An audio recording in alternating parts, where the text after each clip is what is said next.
Baik, terima kasih saya sampaikan kepada moderator yang telah memberikan kesempatan kepada saya untuk menyampaikan materi yang pertama, yakni berkenaan dengan pendidikan pada masa Rasulullah Shallallahu Alaihi Wasallam. Teman-teman, seperti yang kita ketahui bersama bahwa Nabi Muhammad Shallallahu Alaihi Wasallam merupakan sesosok panutan, sesosok suri tauladan bagi kita semua. Sudah banyak sekali peristiwa-peristiwa, kejadian-kejadian yang dialami oleh Rasulullah SAW, baik itu sesudah atau sebelum menjadi Rasulnya Allah. Salah satunya dalam hal pendidikan, teman-teman. Jadi pada masa Rasulullah SAW, ini ada dua periode dalam pembinaan pendidikan Islam ketika itu. Yakni ada pendidikan Islam periode Mekah, kemudian yang kedua itu pendidikan Islam pada masa atau pada periode Madinah. Nah teman-teman, yang pertama kita bahas pendidikan Islam pada periode Mekah. Teman-teman, ini berawal dari pada tanggal 17 Ramadan tahun 611 Masehi, di mana ketika itu Rasulullah SAW melakukan khalwat di Gua Hira. Ketika itu Nabi Muhammad berusia 40 tahun, teman-teman. Nah, ketika itu Nabi Muhammad bertemu dengan malaikat Jibril. Di sana malaikat Jibril sebagai perantara antara Allah kepada Nabi Muhammad ketika itu. Ketika itu Nabi Muhammad SAW mendapatkan wahyu yang pertama, yakni Quran surah Al-Iqra ayat 1 sampai 5. Nah, dari turunnya wahyu itu Nabi Muhammad secara sah diangkat menjadi Rasul Allah, yaitu Rasulullah SAW. Teman-teman, jadi dari wahyu yang Allah turunkan ketika itu, yaitu Quran surah Al-Iqra ayat 1 sampai 5, itu Allah memerintahkan kepada Nabi Muhammad untuk membaca. Iqra, bacalah. Dari sana Nabi Muhammad sudah mempunyai visi untuk mengajarkan seperti itu. Nah, kemudian teman-teman, selang beberapa dari itu wahyu yang kedua turun, yaitu Quran surah Al-Mudaththir ayat 1 sampai 7, di mana wahyu tersebut Allah turunkan untuk memerintahkan Nabi Muhammad melakukan dakwah dengan orang-orang di dekatnya, orang-orang sekitar. Nah, ketika itu Nabi Muhammad memiliki visi dan misi, yaitu berdakwah, dan misinya yaitu mengajak kepada orang-orang terdekatnya. Dan alhamdulillah, orang terdekatnya yaitu dari istrinya sendiri, yaitu Khadijah, kemudian disusul oleh Ali bin Abi Thalib, dan sahabat tercintanya yaitu Abu Bakar As-Siddiq, alhamdulillah berhasil diislamkan oleh Rasulullah SAW. Kemudian Abu Bakar juga mengislamkan beberapa para sahabat. Nah, teman-teman, kemudian selang beberapa dari itu Rasulullah SAW mendapatkan wahyu selanjutnya dari Allah, yaitu Quran surah Asy-Syu'ara ayat 214 sampai 215. Jadi pada wahyu tersebut Allah memerintahkan kepada Nabi Muhammad untuk melakukan dakwah kepada orang kepada kerabat-kerabat terdekatnya. Nah, sehingga Nabi Muhammad memilih untuk berdakwah kepada Bani Abdul Muthalib ketika itu. Nah, sesuai dengan sejarah mengatakan bahwa ketika itu Nabi Muhammad mendapatkan sebagian penolakan dan sebagian penerimaan. Sehingga seperti yang kita ketahui bersama bahwa penolakan tersebut datang dari pamannya sendiri, yaitu Abu Lahab beserta istrinya.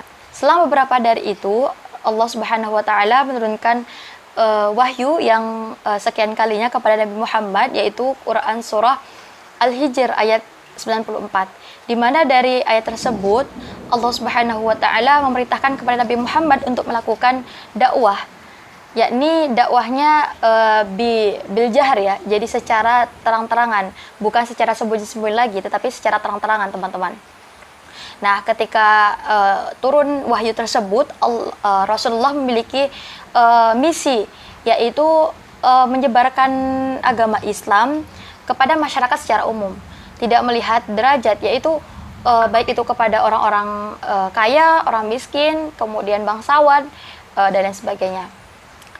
Nah, teman-teman, perlu kalian ketahui juga bahwa pembinaan pada masa Rasulullah di Mekah itu dilakukan di rumah Arqam bin Abil Arqam, dan itu biasa kita sebut Darul Arqam.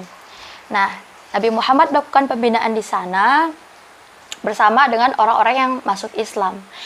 Nah, teman-teman, perlu kalian ketahui juga bahwa pada masa periode Mekah, Nabi Muhammad ini lebih menekankan kepada ketauhidan. Nah, menurut Mahmud Yunus, pembinaan pada masa Rasulullah di Mekah itu bisa dipoinkan ada 4, teman-teman. Yang pertama, itu ada pendidikan keagamaan. Nah, jadi pendidikan keagamaan ini maksudnya seperti apa sih? Seperti yang saya sampaikan barusan, bahwa Nabi Muhammad itu menitik beratkan kepada ketauhidan, tidak menyekutukan Allah kepada nama berhala mereka. Kemudian juga yang kedua, melakukan pendidikan akliyah dan ilmiah. Nah, jadi pada masa Rasulullah SAW itu sudah diajarkan oleh Rasulullah berkenaan dengan penciptaan manusia dari segumpal darah. Kemudian juga dari pembuatan dari proses adanya muka bumi ini. Kemudian yang ketiga, ada pendidikan akhlak dan budi pekerti. Nah, jadi pada masa Rasulullah itu sudah diajarkan bagaimana sih akhlak yang baik, akhlak yang buruk seperti apa. Kemudian yang keempat, teman-teman, itu ada pendidikan jasmani dan kesehatan. Nah, kenapa dilaksanakan pendidikan kesehatan dan kebersihan ketika itu? Karena memang nih, teman-teman, mengacu pada ibadah ya, sholat salah satunya.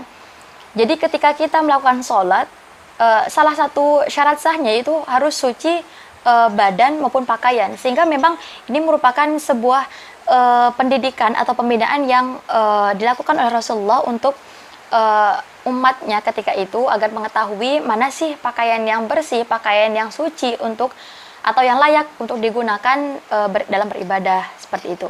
Nah, teman-teman, yang kedua itu adalah periode di Madinah. Jadi Nabi Muhammad SAW itu berhasil melakukan dakwah di Madinah selama kurang lebih 10 tahun. Nah, teman-teman, pada periode Madinah ini Nabi Muhammad SAW dalam melaksanakan dakwah dan pembinaannya itu lebih menitik beratkan kepada pembinaan politik dan sosial. Nah, ketika di Madinah, Nabi Muhammad SAW memiliki beberapa strategi. Yang pertama yaitu melakukan pembinaan persatuan dalam hal sosial dan politik. Ini dilakukan oleh Rasulullah untuk menguatkan baik itu secara intern maupun ekstern. Nah, Nabi Muhammad itu berhasil mempersaudarakan kaum Muhajirin dan kaum Ansor ketika itu. Kemudian juga Nabi Muhammad menyuruh kepada kaum Muhajirin ketika itu untuk tetap melakukan perdagangan, melakukan pekerjaan yang mereka lakukan ketika di Mekah ketika itu. Karena memang untuk melanjutkan kehidupan di Madinah. Nah, jadi hal tersebut itu mengacu pada hal-hal sosial ya, teman-teman. Nah, kemudian yang kedua, itu Nabi Muhammad melakukan memberikan pendidikan kewarganegaraan dan sosial. Nah, jadi dalam hal ini pembinaan ini bertujuan untuk agar masyarakat luas lebih memahami dan mengetahui konstitusi Madinah. Jadi bukan hanya orang-orang Madinah saja yang mengetahui, tapi orang luas secara universal itu memahami konstitusi Madinah ketika itu. Nah, kemudian teman-teman, yang ketiga atau yang terakhir yaitu adanya pendidikan anak dalam Islam. Nah, Nabi Muhammad SAW ketika itu mengajarkan kepada umatnya untuk mengajarkan kepada anak-anak mereka. Yang pertama itu pendidikan tauhid, kemudian pendidikan sholat, pendidikan adab dan sopan santun terhadap keluarga, pendidikan dan sopan santun di dalam masyarakat, pendidikan kepribadian, pendidikan akhlak, dan yang terakhir yaitu pendidikan kesehatan. Nah, teman-teman, itulah dia materi tentang pendidikan pada masa Rasulullah SAW. Ingat ya teman-teman, bahwa pendidikan pada masa Rasulullah SAW itu dibagi menjadi 2 periode, yaitu periode Mekah dan periode Madinah. Mekah itu selama kurang lebih 13 tahun, dan di Madinah itu kurang lebih selama 10 tahun. Cukup sekian dari materi dari saya kembalikan kepada moderator.